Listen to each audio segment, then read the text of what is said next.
নমস্কার, কেমন আছেন আপনারা সবাই? আশা করছি ভালো আছেন। আজ চলে এলাম একটা রেসিপি নিয়ে। আজ বানাবো শাপলা ফুলের বড়া। শাপলা ফুলের মাঝখানে যে সাদা সাদা পাপড়িগুলো থাকে ওগুলোকে নিয়ে কুচিয়ে নিয়েছি পেঁয়াজ কুচি, নিয়েছি লঙ্কা কুচি, হ্যাঁ নিয়েছি কালো জিরে, লবণ, হলুদ, লঙ্কার গুঁড়ো। এটাকে দিয়ে দেবো, এটাকে দিয়ে একটু চটকে নেবো।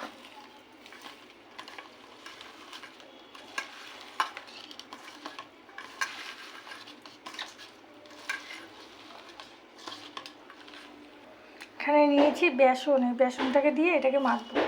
আপনারা চাইলে কর্নফ্লাওয়ার, চালের গুঁড়ো ইউজ করতে পারেন। আমি আজকে শুধু বেসন দিয়ে বানাবো, কারণ ঘরে শুধু বেসনই ছিল। কড়াই গরম হয়ে গেছে, কড়াইতে দিয়ে দিয়েছি সাদা তেল। এটাকে মেখে নেবো। এখনও কিন্তু জল দিইনি, জল লাগলে অল্প একটু জল দেবো। আর দিয়ে দিচ্ছি অল্প একটু চিনি, 2-4 দানা।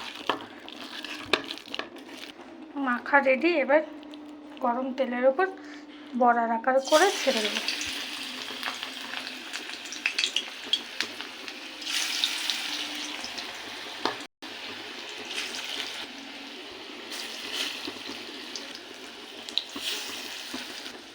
সব দিয়ে দিয়েছি, এবার হালকা আছে সময় নিয়ে ভেজে নেব।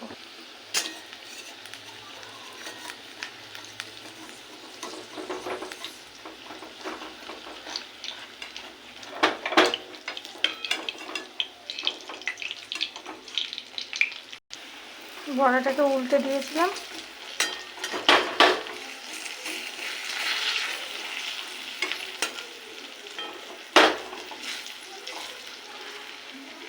তো ভালো করে ভেজে নিতে হবে, লেগে গেলেও অসুবিধা হবে না, আস্তে আস্তে উঠে যাবে।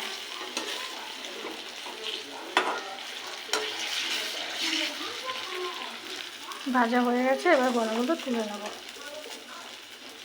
এটা গরম ভাতে খুব ভালো লাগবে খেতে। কেমন হলো আপনারা জানাবেন, লাইক করবেন, কমেন্ট করবেন, শেয়ার করবেন। আর যদি ইউটিউব থেকে দেখে থাকেন চ্যানেলটাকে সাবস্ক্রাইব করে আমার পাশে থাকবেন। আজকাল টাটা, বাই বাই।